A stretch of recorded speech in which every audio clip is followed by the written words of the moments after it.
اگه یه روز بری سفر بریز ریشم بی خبر اسیر رویاها میشم دوباره باز تنها میشم.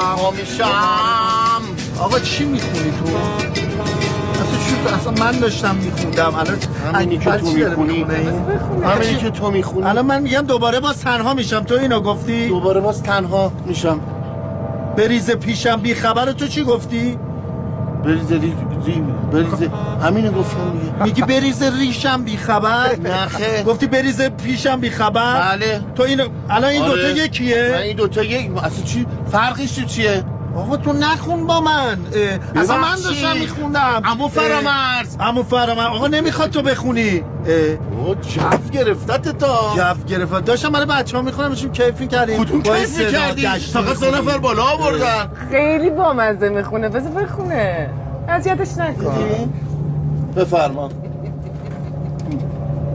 خب پس اصلا سام بخونه، من نمیخونم. من بخونم؟ آره بخون. اگه دوباره نوم تو باز تو گوش من صدا کنه، میتونی صدا دو رو بیا؟ داره گم اون پایینا رو بیا. بخون. نه آنا جون دوست داره. بله آنا جون بخون.